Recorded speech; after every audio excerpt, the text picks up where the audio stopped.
dimanche de 10h à 11h, remue-ménage, épluche et décortique pour vous l'actualité de la semaine. Quelle analyse faire du tout premier gouvernement du président Macky Sall? Quel sera l'avenir du PDS dans son rôle de nouvelle opposition? Pour en débattre, remue-ménage reçoit ce dimanche 8 avril de 10h à 11h Abdou Fall, directeur des études de Euromed, docteur en sciences politiques, et Mamadou Ndione, économiste, auteur du livre Un autre Sénégal est possible. Remue-ménage, c'est ce dimanche avec Alassane Samba Diop sur la radio de toute l'actualité. Dimanche 8 avril 2012, merci d'être à l'écoute de votre émission. Bonne fête de Pâques à tous les chrétiens du monde, et en particulier ceux du Sénégal et ceux qui sont avec nous dans le groupe Futur Média. Merci monsieur donc d'avoir accepté notre invitation. Nous sommes avec Abdou Fall, directeur des études à Euromed et docteur en sciences politiques. Mamadou Ndione, économiste, auteur du livre Un autre Sénégal est possible. Merci donc monsieur d'avoir accepté notre invitation. Vous le savez, l'actualité de la semaine est très fournie, surtout concernant ce week-end. C'est la gestion de l'État du Sénégal, surtout le palais présidentiel, dont les informations qui ont été données font état de pratiquement d'un palais dévasté où rien a été laissé dans ce palais présidentiel. Les tapis, les moquettes, les lampadaires entre autres ont disparu. Le président Macky Sall aussi, en revenant de Touba hier, s'est trouvé dans une situation inconfortable parce que même plus de parc automobile du palais était obligé de puiser dans son parc personnel pour rentrer à Dakar. Abdou Fall, ça c'est des informations proches de la présidence. Abdou Fall, quelle analyse peut-on faire aujourd'hui de cette situation au niveau du palais, au niveau justement de la gestion des parcs, même automobile du palais, où le nouveau président n'a pas les moyens de se déplacer? Bonjour Alassane, merci de l'invitation que vous m'avez renouvelée. Permettez-moi aussi de dire bonjour à mon vis-à-vis d'aujourd'hui, monsieur Ndione. Permettez-moi aussi de lui dire que j'aurai plaisir à lire son ouvrage sur, naturellement, les nouvelles propositions qu'on peut faire pour un autre Sénégal. Permettez-moi aussi de souhaiter une bonne fête à l'ensemble de nos compatriotes à l'occasion donc de ces fêtes pascales. Et pour répondre à votre question, il est vrai que l'on a entendu ces derniers jours que lors de la passation de service, lors de l'occupation du palais par la nouvelle équipe, on s'est rendu compte qu'un certain nombre de mobiliers, qu'un certain nombre de tableaux, de tapis, allant jusqu'au bibelot d'ailleurs, ont été enlevés du palais. Naturellement, si cette information est confirmée, cela relève quand même d'un scandale. Parce que, de la même façon que l'on attribue un poste ou que l'on confie des responsabilités, on confie aussi des biens appartenant à la collectivité. Qu'il s'agisse des meubles, des tableaux de maître, des tapis et moquettes, etc. Ou même de choses qu'on aurait offertes directement au couple présidentiel, tout cela revient en dernier ressort au peuple sénégalais. Quand on interroge également le parc automobile, que l'on se rende compte que celui-ci a été largement spolié, il y a aussi matière à se scandaliser. Mais je pense, et je garde un certain optimisme là-dessus, que l'on devrait pouvoir tracer tout cela, qu'il va y avoir une traçabilité de ces éléments. Parce que quand même, au Palais de la République, il y a le gouverneur militaire, il y a un DAGE, il y a un certain nombre de responsables qui sont là pour s'occuper de ce matériel. Et donc, sortir des éléments comme cela du palais sans aucune forme de décharge ou sans aucune forme de contrôle, cela peut paraître naturellement scandaleux. Donc il faudrait, pour le nouveau pouvoir et en tout cas pour ses nouveaux tenants, diligenter une enquête pour retrouver ces éléments-là ou tout au moins pouvoir identifier le circuit que tout cela a emprunté. Oui, Mamadou Ndione, est-ce qu'aujourd'hui les nouvelles autorités peuvent faire des enquêtes parce que les informations qui ont été données sont que les véhicules aujourd'hui importés, que la plupart d'entre eux, ces véhicules, ont des cartes grises avec le nom de l'ex-président qui semble être une propriété personnelle? Bon, je vous remercie, M. Diop, de cette invitation. Je remercie aussi M. Fall et je salue l'ensemble des auditeurs de cette émission culte, n'est-ce pas? J'en profite également pour m'associer aux prières de nos compatriotes chrétiens en ce jour de Pâques. En fait, hier, quand j'ai entendu la nouvelle, c'était comme si c'était dans un rêve, quoi. Parce que le fond du problème au Sénégal, en fait, le parc automobile de l'État faisait partie un peu des signes d'arrogance, des signes qui étaient un peu plus, qui montraient un peu, disons, le caractère un peu expansif de ce régime, parce qu'il y avait beaucoup de véhicules de luxe, etc., qu'on voyait tous les jours, chaque fois que l'ancien président se déplaçait. Le fait que le tout nouveau ne puisse pas trouver, n'est-ce pas, tous ces véhicules-là à sa disposition pose un problème. Et puis le fait également que ce soit des véhicules qui soient, n'est-ce pas, immatriculés, qui soient, disons, enregistrés donc sous carte grise individuelle pose problème. Parce qu'un chef d'État en exercice, tout ce qu'il reçoit comme dons, même si c'est des dons à titre privé, sont enregistrés, n'est-ce pas, dans les bonnes formes pour l'État du Sénégal. Je me rappelle en 2000, quand Diouf partait, il y avait un état des lieux qui était fait. Avant même que cet état des lieux n'ait été fait, le président Wade, à l'époque déjà, s'est insurgé contre le fait qu'il y avait des tableaux, etc. Bon, mais moi, en fait, ça ne me surprend pas. Pourquoi? Cette information ne me surprend pas parce que en 2000, le tout premier acte posé par le président sortant était d'amnistier l'ancien président et sa famille. Ça veut tout dire. Ça veut dire donc peut-être que lui, en partant, il pense que les gens iront jusque-là, mais aujourd'hui, un des défis du président Macky, et je pense qu'il va s'y atteler le plus rapidement possible, c'est de faire un bilan, un audit complet de tout ceci. Et aujourd'hui, il a à sa disposition les instruments, n'est-ce pas, pour faire ces audits. N'est-ce pas? Donc, il y a urgence. Il y a urgence, pourquoi? Parce que tout simplement, il ne faut pas qu'on donne à ces gens-là assez de temps pour pouvoir camoufler quoi que ce soit. N'est-ce pas? Quoi que ce soit. L'histoire des véhicules est une information. Il y en aura d'autres, parce que tout simplement, il n'y a pas que les véhicules. Il n'y a pas que les véhicules. C'est toute la gestion, n'est-ce pas, de ce régime qu'il faut mettre au peigne fin, qu'il faut vérifier. C'est pas dans une logique, disons, de chasse aux sorcières ou quoi que ce soit, mais dans une logique de vérité. Ce pays ne peut pas se construire si on ne met pas la lumière sur l'intégralité des affaires. Déjà, il y a des rapports qui sont disponibles, qu'il faut exploiter, n'est-ce pas? Donc, il y a un devoir d'audit et d'éclairage à ce niveau. Oui, Abdou Fall, si on se trouve des anciens ministres qui trouvent avec 10, 5, 8 ou 4 qu'ils gardent chez eux, certains même, d'après des informations, sont en train de changer de couleur, de changer de carte grise, mais c'est le bien du Sénégal, du contribuable sénégalais. Est-ce que Macky Sall a les moyens aujourd'hui, rapidement, de retrouver tout ce matériel qui a été spolié, compte tenu aussi des urgences qui l'attendent aussi, concernant la vie chère, concernant les autres choses? Est-ce qu'il n'est pas entre le marteau d'auditer ces gens-là qui étaient là, et ensuite de contenter les Sénégalais aussi qui l'attendent sur d'autres points? Naturellement, il appartiendra au président de serrer les urgences, d'établir une sorte de priorité dans ses actions. Mais il n'empêche, quand on intègre une maison, quand on intègre une demeure, la première des choses que l'on fait, c'est d'en faire l'état des lieux. Donc, ne serait-ce qu'à titre symbolique, quand on arrive au palais et qu'on vous dise que le moindre objet a été détourné finalement contre finalement, j'allais dire, le peuple sénégalais, se pose véritablement un problème, celui de la patrimonialisation de nos ressources, celui de l'accaparement des ressources, et ça commence par là. Ne serait-ce qu'à titre symbolique, on vous dise que dans le palais, supposé être au moins le bureau du président, si ce n'est pas sa demeure en définitive, que ce soit au moins son bureau, que dans ce bureau, il y ait eu justement de tels actes. Cela relève quand même d'une certaine indécence. Maintenant, c'est vrai, et vous avez raison de le rappeler, les priorités aussi se trouvent ailleurs. Les priorités se trouvent ailleurs, et je pense qu'on y viendra tout à l'heure dans la suite de nos échanges, notamment par rapport à la demande sociale, par rapport aux attentes en termes d'emploi, par rapport aux attentes en termes de transparence des ressources budgétaires, etc. Et le président Macky il l'a dit quelque part dans son discours solennel du 3 avril.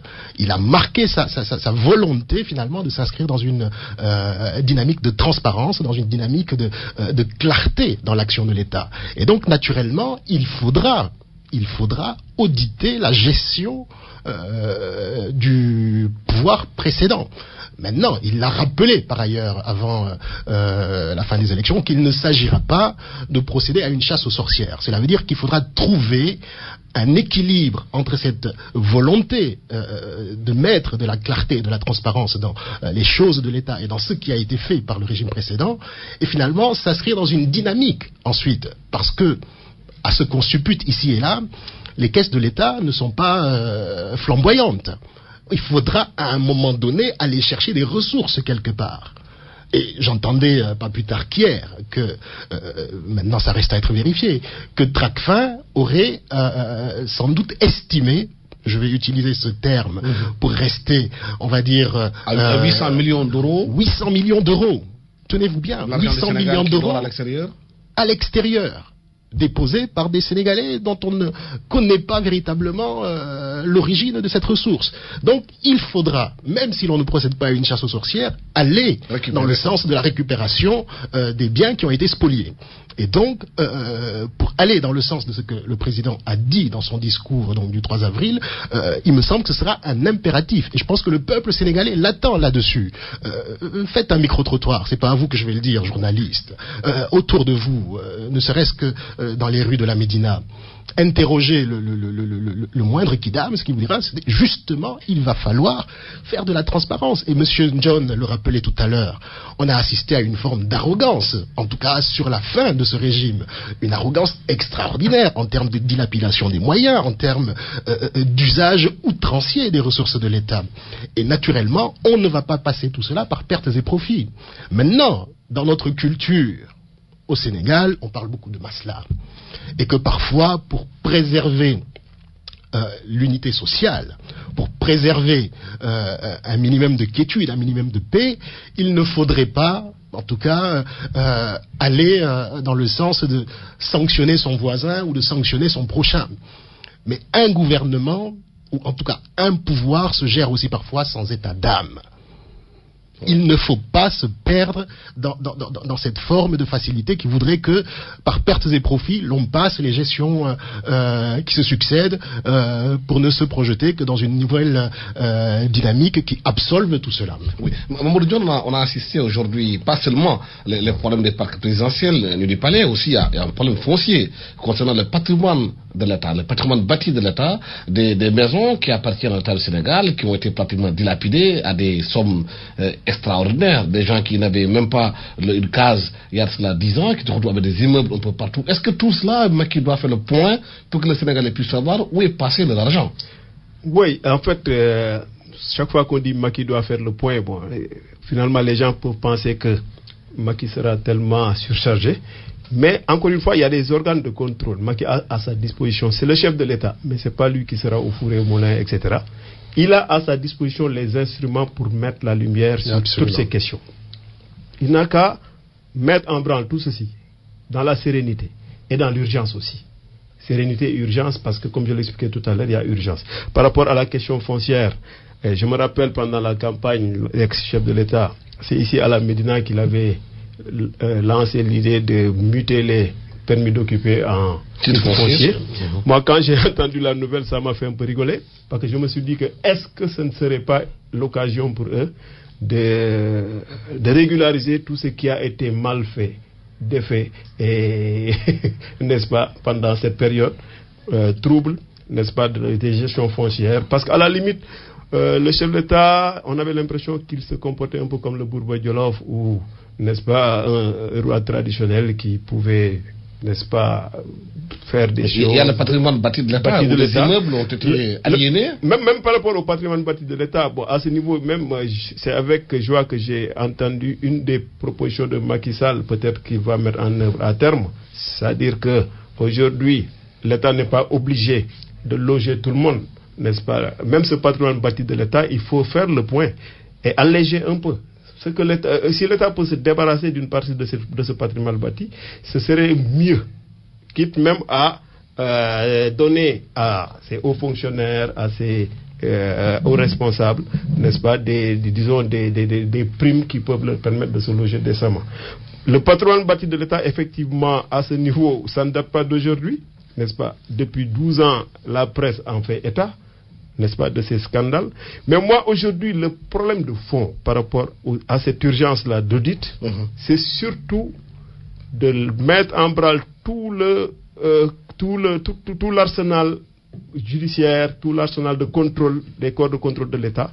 Comme ça, le président actuel Macky, n'aura pas trop à s'appesantir là-dessus. L'essentiel est que l'impunité, au bout du compte, soit une réalité. N'est-ce pas?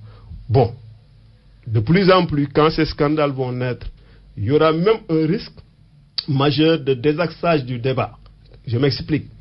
Ils vont essayer de sortir des pare-feux en attaquant tel ou tel ministre du nouveau gouvernement pour créer ce qu'on appelle des pare-feux. La presse connaît cette méthode mieux que moi.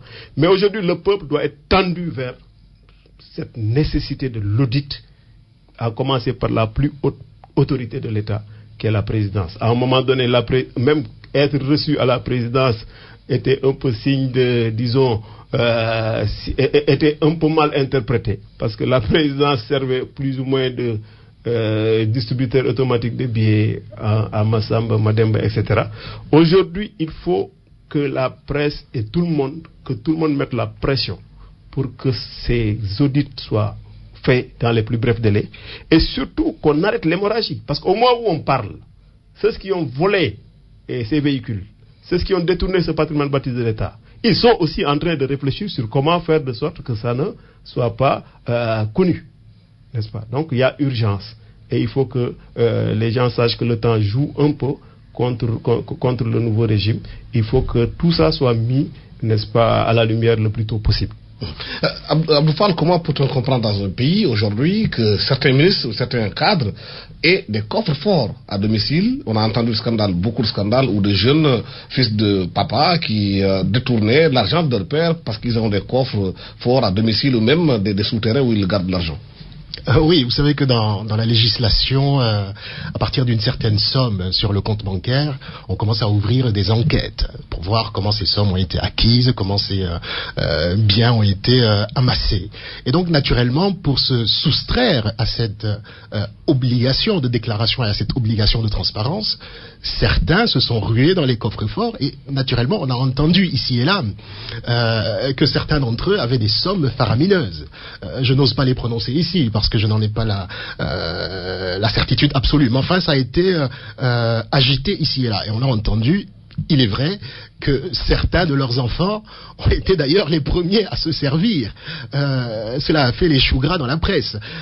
Mais la vérité est que, voilà, ce que le président Macky a dit dans son discours du 3 avril, qui pour moi tient lieu de sacerdoce, il faudra le ressortir à chaque moment dans cette mandature, lui rappeler au président Macky ce discours. Ce discours peut même tenir lieu de discours de politique générale. Il faut le reprendre, point par point.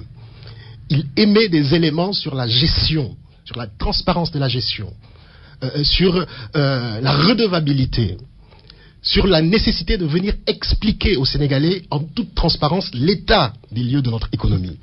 D'accord? Et donc, cet appel à la bonne gouvernance, ce sursaut, en tout cas dans lequel nous invite le président, doit faire l'objet d'un rappel permanent durant ces 5 ans à venir.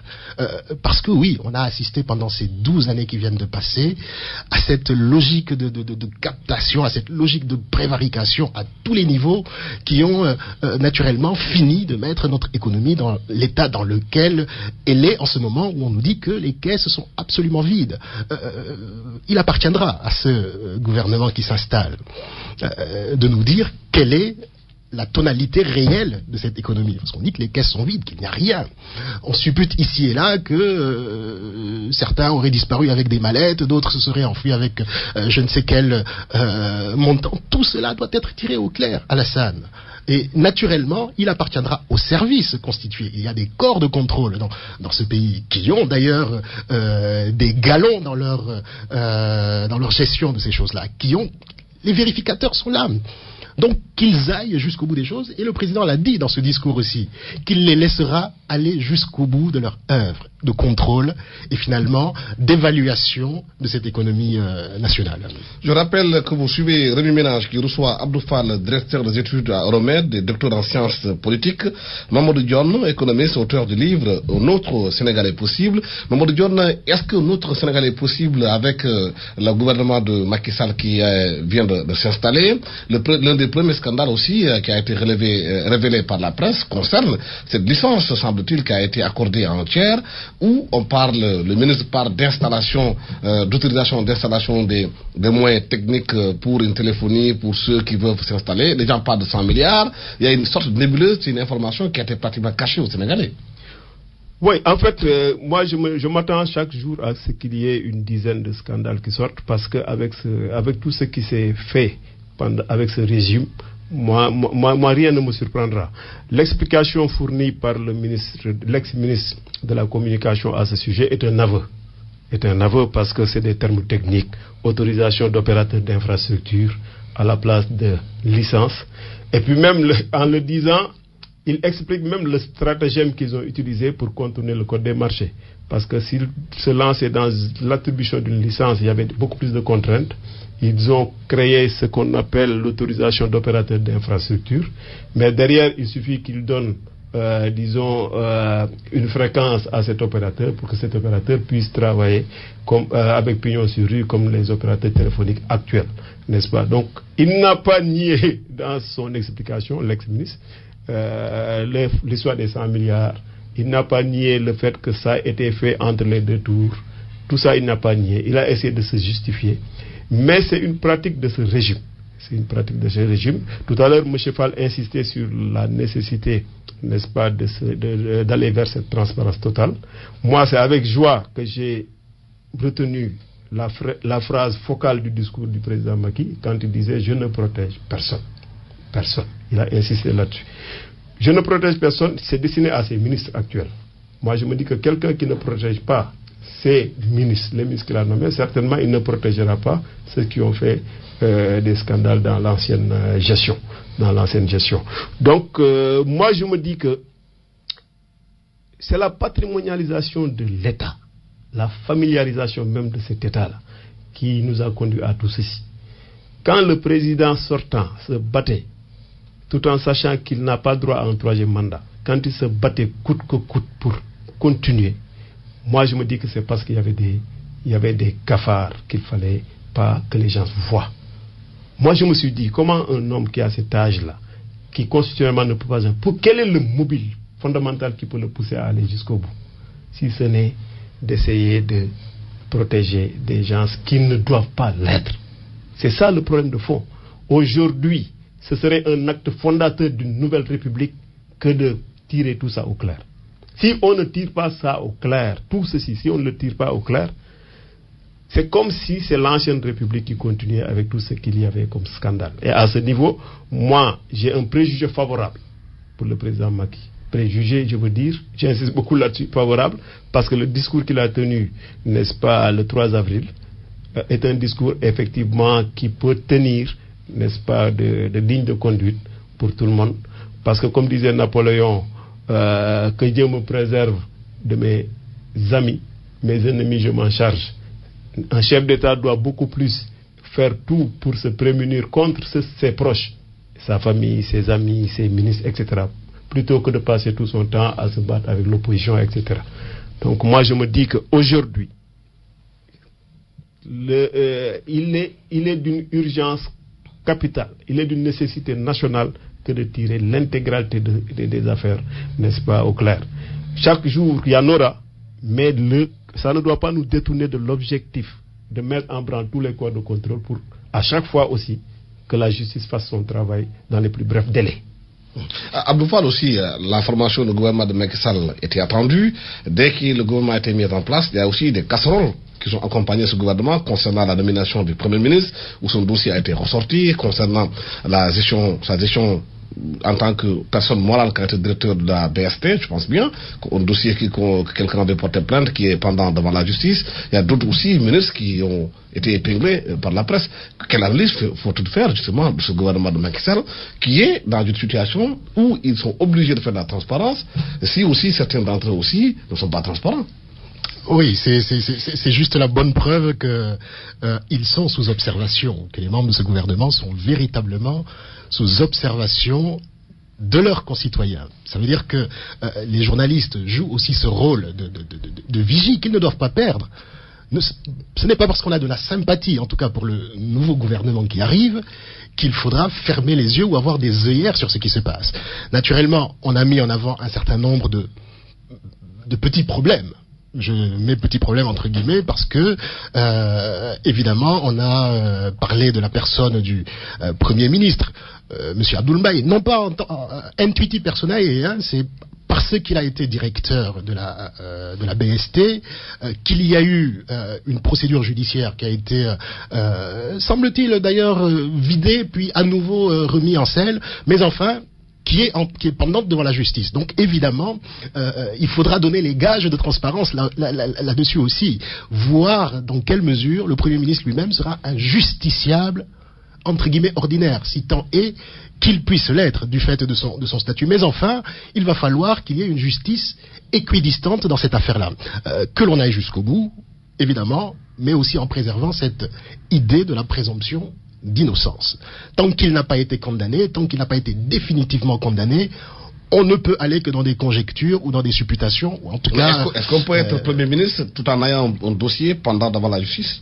Oui, si on se... C'est un problème aussi. Ça peut être un problème, évidemment. Si on se réfère à certaines jurisprudences qui se sont passées ailleurs, ou dès lors qu'on a un souci quelconque devant la justice, on était ipso facto ou démis ou autodémis de ses fonctions. Mais enfin, il arrive en fonction. Laissons les choses aller dans le sens d'être vidé par la justice et in situ, je pense que le président de la République prendra les mesures idoines si d'aventure il faut en prendre. On a entendu aussi parler de quelques autres ministres qui auraient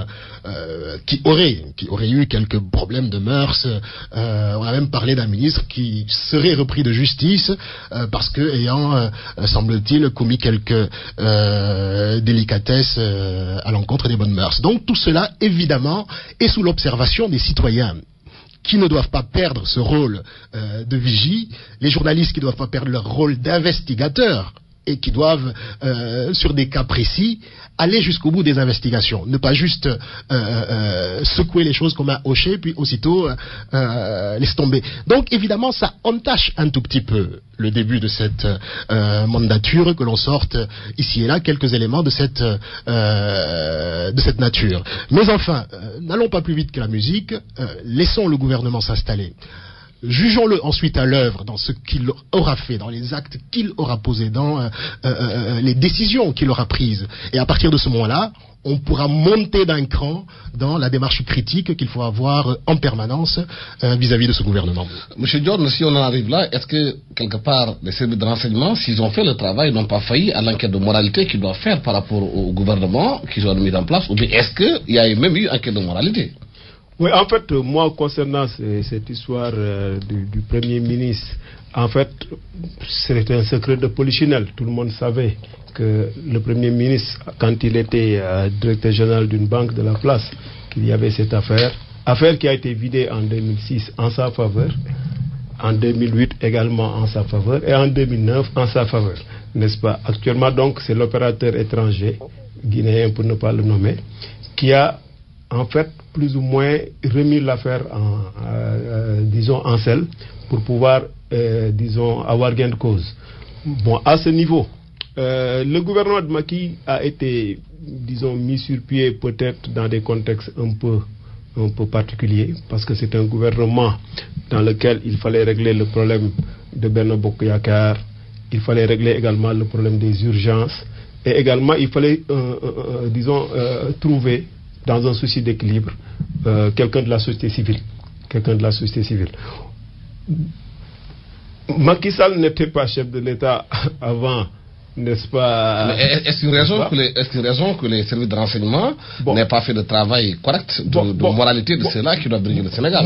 Parce que le discours de Macky Sall en 3 avril, vous l'avez rappelé, c'est un discours fondateur en disant qu'il y aura de la transparence. Il doit aller jusque-là aussi. Moi aujourd'hui, le véritable gouvernement de Macky Sall, que Macky Sall mettra sur pied après les législatives, ce sera son gouvernement à lui.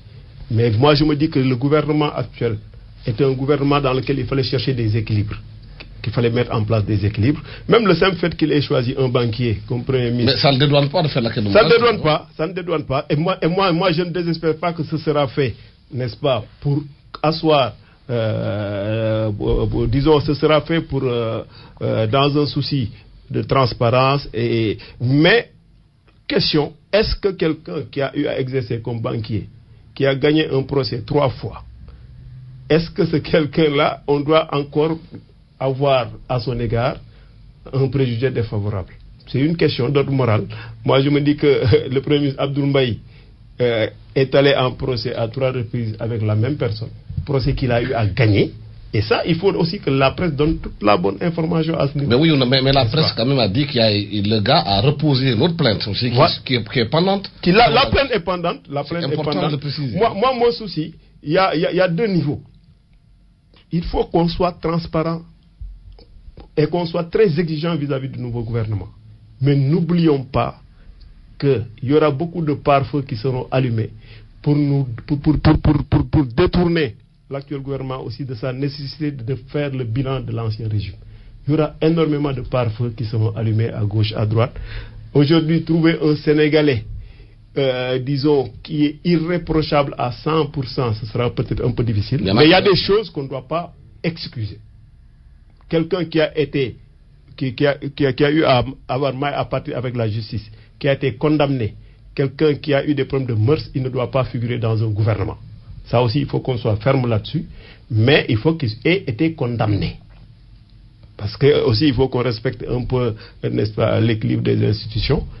Et avoir un dossier pendant devant la justice, qui est présumé innocent jusqu'à ce qu'on en fasse la preuve du contraire, n'est-ce pas? Donc, à ce niveau, il faut obliger. Moi, je me dis que Macky Sall, après les législatives, bon, peut-être qu'il aura beaucoup plus de coups de franche avec sa coalition, je ne sais pas trop. Mais ce n'est qu'après les législatives qu'il aura un peu plus de marge de manœuvre par rapport. Je donne un exemple.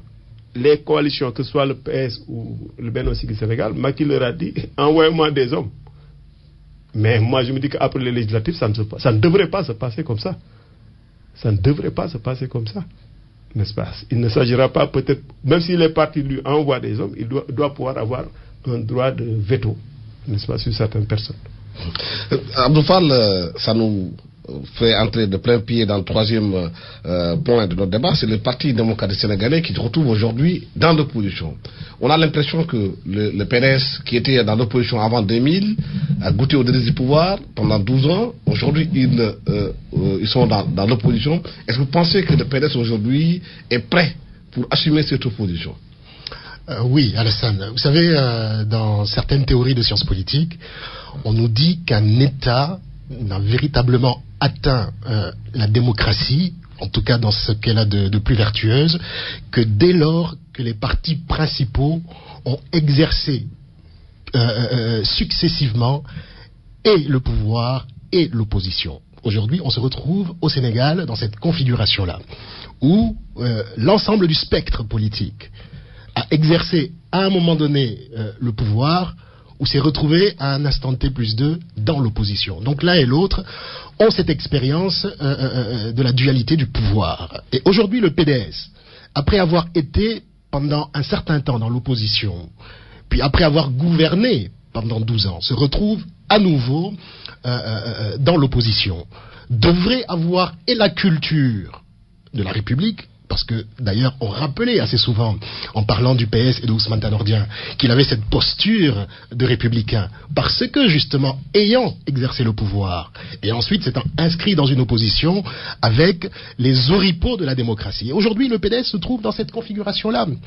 Donc il appartiendra aux tenants actuel et peut-être futur, parce que je pense que le parti est en phase de transition, en phase de mutation.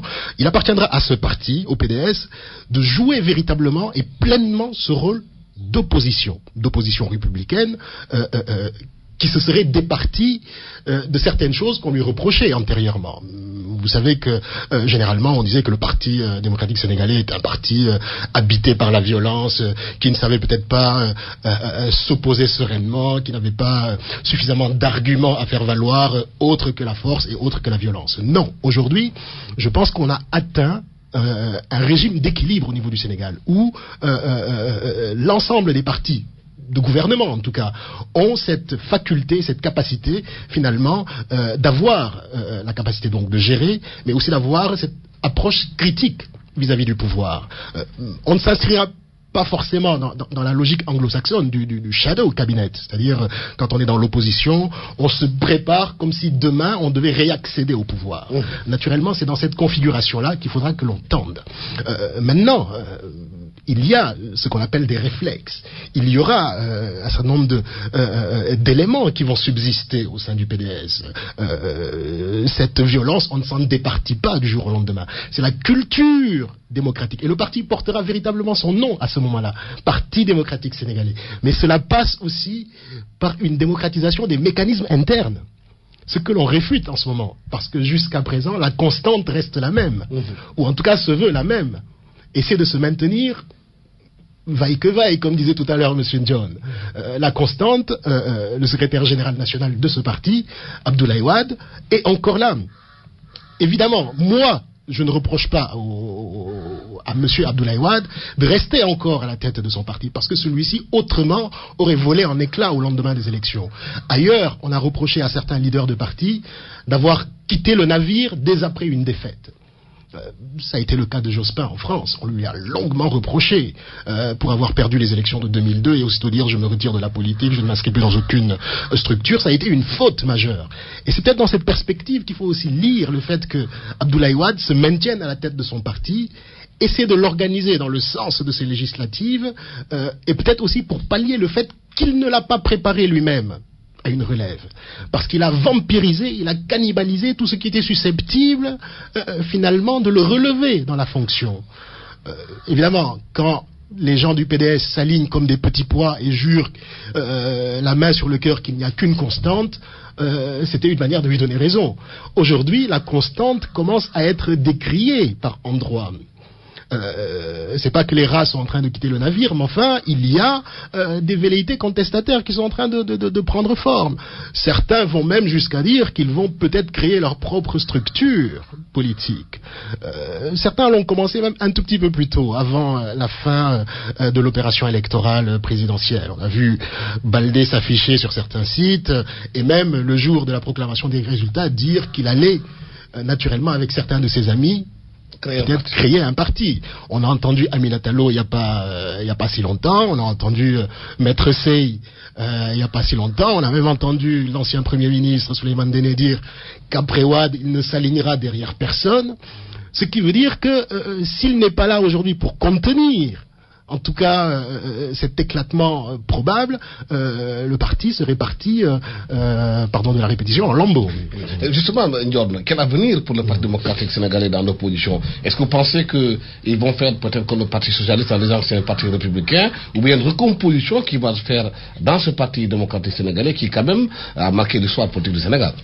Oui, en fait, pour qu'il y ait cette recomposition, il fallait d'abord que les statuts de ce parti prévoient, disons, un mode de désignation démocratique des leaders, des futurs leaders.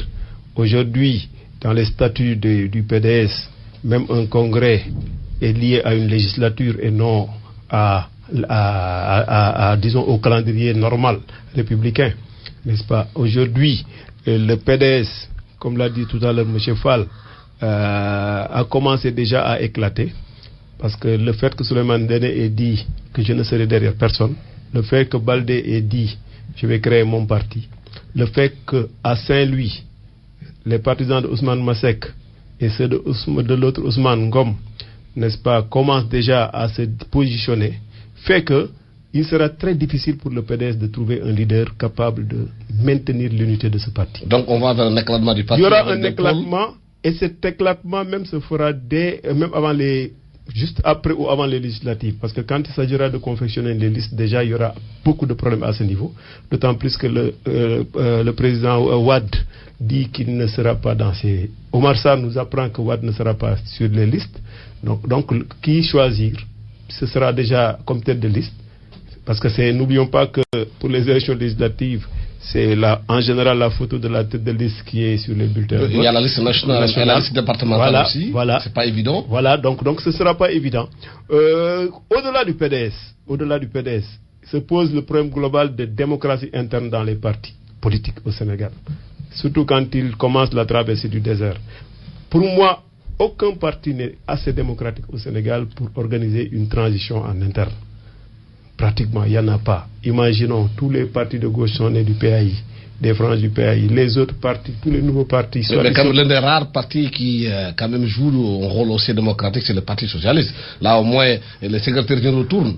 Au moins. Oui, mais le PS... Et les structures fonctionnent. Mais les structures fonctionnent, mais le PS aussi, il y a un candidat qui a perdu des élections. En 2007, il était 3e, je crois. En 2012, il est 4e, donc régression.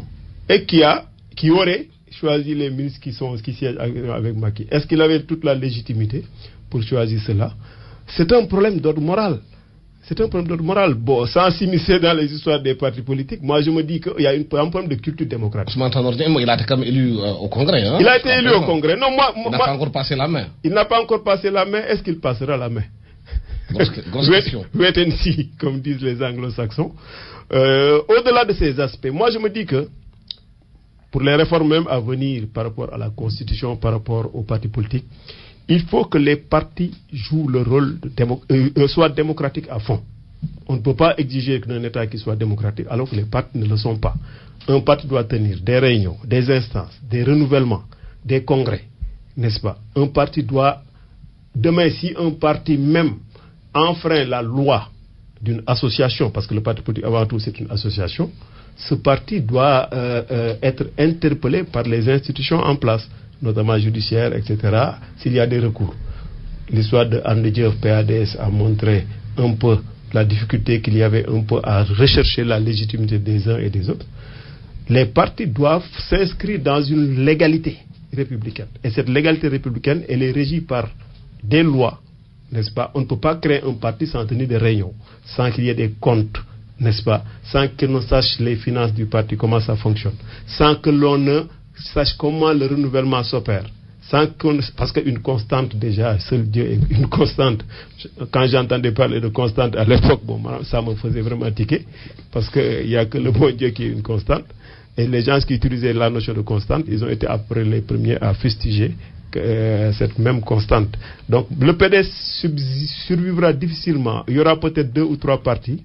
Déjà, il y en aura 2 au moins avec Baldé qui s'est annoncé, n'est-ce pas? Mais le PDS ne pourra pas survivre après Wade. Oui. Il y aura au moins 2 ou 3 pôles. Mais Abdou Fall, les gens oublient aussi que les partis politiques au Sénégal fonctionnent aussi avec beaucoup de moyens. Il semble que le Parti démocratique sénégalais, au moment où nous sommes, quand même, il y a beaucoup de moyens. Les responsables ont beaucoup de moyens pour pouvoir aussi faire face au nouveau pouvoir avec l'argent qu'ils ont dû amasser pendant ces 2 ans au pouvoir. Oui, évidemment. Cela nous ramène d'ailleurs à la toute première question du débat tout à l'heure, où on a observé qu'aujourd'hui le PDS dispose d'un parc automobile à nul autre pareil. Le siège du parti qui a été construit dans ces 12 dernières années n'a pas son pareil également, évidemment. Et puis en termes de ressources, on le rappelait tout à l'heure, tout est au nom de la constante. Finalement, les biens acquis au nom du parti l'ont été au nom de cette constante. Donc, même au-delà de sa personne, lorsqu'il ne sera plus là, lorsqu'il n'en sera peut-être plus le secrétaire général national, comment se fera la transmission matérielle des biens du PDS? La question peut se poser. Puisque tout est à son nom, y compris le siège même du parti et les biens afférents, il y a naturellement un problème. Maintenant, l'idée que vous avez élevée tout à l'heure par rapport à la rigueur dans la gestion de ces partis, en tout cas la transparence et à la légalité de ces partis, peut quelque part poser problème. Parce que, il est vrai, la justice n'a pas véritablement de regard interne sur la vie des associations. Sauf problème express, comme on l'a vu dans le cas d'Andedjev, lorsque l'un des membres a voulu porter l'affaire devant la justice. Ce n'est qu'à ce moment-là que la justice s'est intéressée et a tranché dans le sens que l'on sait ce débat. Mais autrement, il n'y a qu'une logique de vérification a posteriori de la vie de ces partis. Il suffit d'emmener un registre dans lequel on a compulsé des réunions, Mais l'État doit avoir un regard aussi sur le financement des partis. Naturellement. Et ça, ce sera peut-être une question majeure dans la mandature actuelle. Ce sera de reformater la vie de ces partis, de réintroduire des nations beaucoup plus légalistes dans cette gestion financière des partis. Maintenant, faudrait-il que l'État finance ces partis, que l'on trouve des mécanismes de financement de ces partis, peut-être au prorata de la représentativité, au sortir des législatives à venir. Les partis qui auront eu un certain seuil de représentativité devraient pouvoir bénéficier ensuite de subsides fonctionnels, d'éléments qui leur permettraient d'avoir une emprise sur le débat politique national. Et ça, il faudra que de manière consensuelle, que l'on détermine comment assurer tout cela. D'ores et déjà, dans notre Constitution, il existe une disposition sur l'opposition, sur le statut de l'opposition, même si on ne l'a pas étoffé véritablement. Mais il faudra aller dans le sens, naturellement, de donner des moyens d'existence aux partis représentatifs. Maintenant, on déterminera, évidemment, quels sont les seuils, quels sont les clics sur lesquels il faudra mettre le curseur pour ce financement des partis politiques. Ouais, pour financer ces partis politiques aussi, M. John, il faudrait quand même qu'on rationalise ces partis. Nous sommes dans un pays, 12 millions d'habitants, 150 partis. On a l'impression que la politique est un métier dans ce pays-là. Des gens qui n'ont pas de boulot et qui sont des politiciens.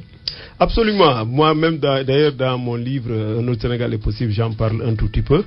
C'est des partis que j'appelle même GIE, groupement d'intérêt électoral, parce que souvent il est très facile de créer un parti politique, même avec 2 ou 3 amis, etc., et ensuite d'aller rejoindre une coalition pour bomber le torse, pour dire que je fais partie de telle ou coalition, etc. Mais les deux sont liés. Si les partis, les grands partis n'ont pas une certaine démocratie interne, s'il n'y a pas de mécanisme de renouvellement des élites dans ces partis, mais effectivement, les gens vont trouver d'autres espaces pour créer leur propre parti. Mais le débat qui se pose, c'est que les secrétaires généraux de ces partis, la plupart d'entre eux, c'est eux seuls les bailleurs de ces partis. C'est eux seuls les bailleurs, et quand ils sont au pouvoir, malheureusement, ils pompent souvent dans nos caisses, de manière directe ou indirecte, et ça pose un problème de gestion transparente des deniers publics. Tout est lié. Moi, je me dis que il faut qu'on ait le courage de redéfinir déjà le statut d'un parti politique, c'est quoi? De voir les modes de financement. Parce que moi, si on a 5 grands partis au Sénégal, par exemple, ça ne gênerait pas que l'État les subventionne, n'est-ce pas, au prorata de la représentativité. Ça ne gênerait pas. Parce qu'aujourd'hui, un parti peut aller chercher des moyens à l'extérieur et s'aliéner même, prendre des engagements qui peuvent nuire demain, n'est-ce pas, aux intérêts de la nation. Bon, avec l'ancien régime, les gens étaient prompts à aller vers les pays arabes, tout ça, etc. Même le ministère des Affaires étrangères, sous Gadio, c'était pas Gadio l'interlocuteur des pays arabes, n'est-ce pas? C'était d'autres personnes. Regardez mon regard, suivez mon regard comme on dit. Donc, ça pose un problème de transparence. Ça pose un problème de transparence. Aujourd'hui, il faut rationaliser tout ceci.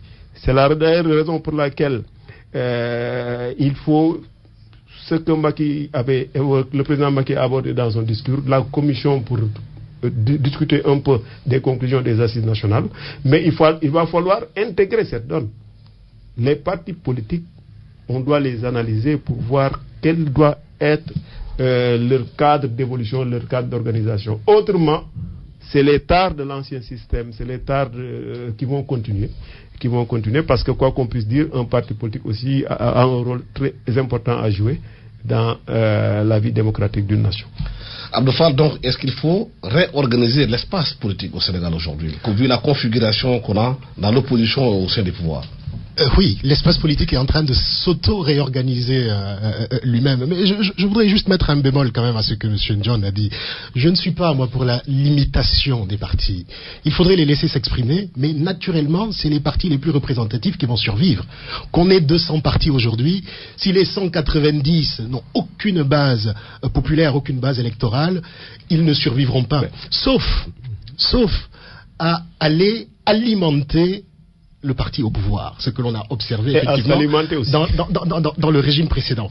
Mais, et l'on a vu que justement cela emportait un certain nombre de faiblesses.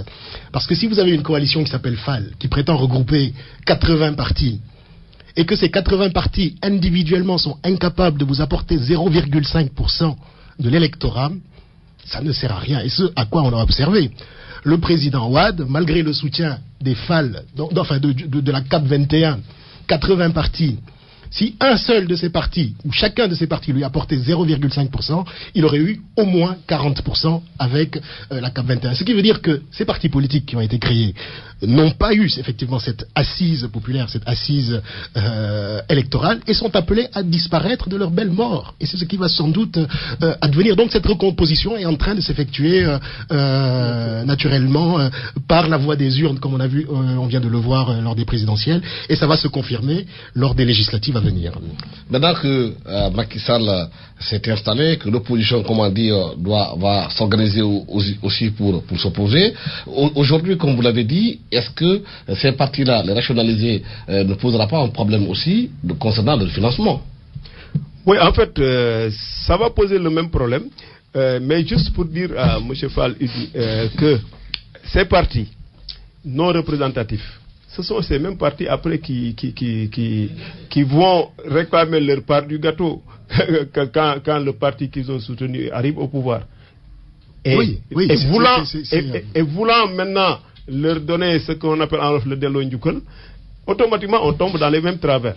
Moi aujourd'hui, la recomposition que je souhaite, plus ou moins, c'est un souhait, c'est qu'il y ait un PDS fort, même s'il s'éclate et qu'il se retrouve par la suite, que le Parti socialiste reste aussi plus ou moins comme un parti assez consistant, mais le président Macky, il a une équation. Il faut qu'il trouve des alliés, pas d'un point de vue, disons, informel, mais de manière très formelle. Et son axe naturel, c'est d'aller vers Benno Siggil Sénégal, l'AFP, etc., pour créer ce qu'on appelle une sorte de pôle, n'est-ce pas, sous format UMP en France, parce que c'est une nécessité pour lui. Au Sénégal, sans vous couper, ça voudrait dire qu'on aura expurgé la dimension idéologique des partis. Mais au-delà parce que si on prend une association de... Je vous donne un exemple. Parce que dans la coalition, on trouve aussi l'extrême gauche, l'extrême droite. Oui, donc c'est une source espagnole. Mais l'idéologie a volé un éclat au Sénégal depuis fort longtemps. C'est les intérêts qui changent. C'est les intérêts, mais aussi... Il y a des projets de société tout de même. Il y a des projets de société qui existent pour les partis. Aujourd'hui, il y a le PIT et la LD qui jouent plus ou moins depuis quelques années beaucoup plus le rôle de faiseuse de roi que de roi. Donc c'est des aspects qu'il faut prendre en compte. Et pour dire simplement que tout est possible. Voilà. Merci infiniment à mes invités. Point final à Remue Ménage. Nous étions avec Abdou Fall, directeur des études à Euromède et docteur en sciences politiques. Mamadou Diond, économiste, auteur du livre Un autre Sénégal est possible. Au micro, Alassane Sambodjo, partie technique Aliou Diassé. Bon dimanche à tous.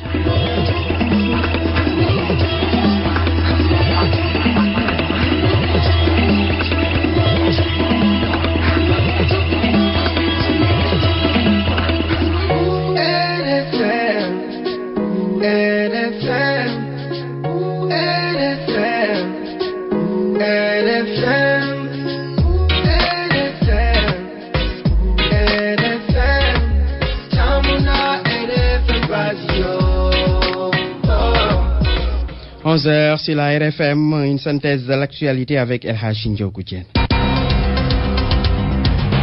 Bonjour à tous. Les chrétiens fêtent aujourd'hui Pâques qui marque la résurrection du Christ.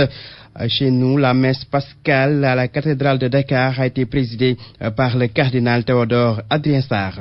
Après-midi de feu dans l'arène ce dimanche, Monseigneur de l'écurie Taïchinger affronte l'acte de guerre de l'écurie Wallo. Cette confrontation est celle de la clarification entre les deux lutteurs après leur match nul il y a 2 ans. Un poste de santé, c'est ce que réclament les populations de Diacksao. Elles sont obligées d'aller jusqu'à Pire pour se faire soigner. Ces populations ont exprimé cette doléance à l'occasion du Gamou de Diacksao. Cette localité était le lieu de retraite spirituelle de Serigne Abdoul Azizi Dabbar. Et puis hors de chez nous, Mali, le président de l'Assemblée nationale, Diokounda Traoré, est arrivé hier à Bamako pour être nommé chef de l'État par intérim. Cela fait suite à l'accord cadre signé entre la junte militaire et la CEDEAO pour un retour à l'ordre constitutionnel. Dans sa première déclaration, Diokounda Traoré promet de tout faire pour ramener la paix dans le nord du pays, en proie à la rébellion Touareg, mais aussi d'œuvrer pour l'unité du Mali. Tout de suite, là. mbokk yi ñu leen di nuyu rafetlu ànd beeg RFM chrétien yi di màggal nag tey jii feetu Pâques muy mandargal nag dëkk Yesu Christa fii ci Sénégal nag ki nga xam te ne mooy cardinal Théodore Adrien Sarr moom nag moo jiite woon meesu Pâques ba doon amal ca cathédrale bu Dakar. lamb ju mag ñu koy xaar tey jii ci dimanche ji mu nar a dox diggante Massène bu écurie Taïchinger ak Lac de Guiers 2 bu écurie Waalo ñoom ñaar ñooñu nag bi mooy combat leeral bi ndaxte dañoo daje woon waaye kenn kañu woon sa morom loolu nag am na léegi ñaari at. ab bérébu fajukaay loolu nag moom la askan ba nekk ca Jaksaaw bëgg ndaxte ñoom bu ñu bëggee faju dañuy dem ba Pire mën a faju di loo xam te nag dañuy jafe-jafe moo waral nag ñu sàkku lu ni mel ci gàmmu gën doon amal ca Jaksaaw nag nekk dëkk boo xam te ne fa la Serigne Abdoul Aziz Sy Dabakh daan wéetale borom moom daaneel ak Mali njiitu assemblée nationale ba di Dioncounda Traoré moom yegg si na nag ba ma ko démb mu war ko nekk nag jiite réew ma kon nëgandiku loolu tukkee ci déggoo gi am diggante militaires yi faqati woon nguur gi ak waa CEDEAO ci kàddu yu mu njëkk rotal moom Dioncounda Traoré nee na dina fexe def lépp ngir jàmm dellu si ca bët gànnaar réew bi nga xam te ni ñi di rek ñu ngi fay yëngu waaye itam fexe ba booloo doomu Mali midi xibaari caatal Ismaïla Camara léegi seen émission Grand Jury ak Mamadou Ibra Kane muy dalal tey Abdoulatif Coulibaly jaajëf.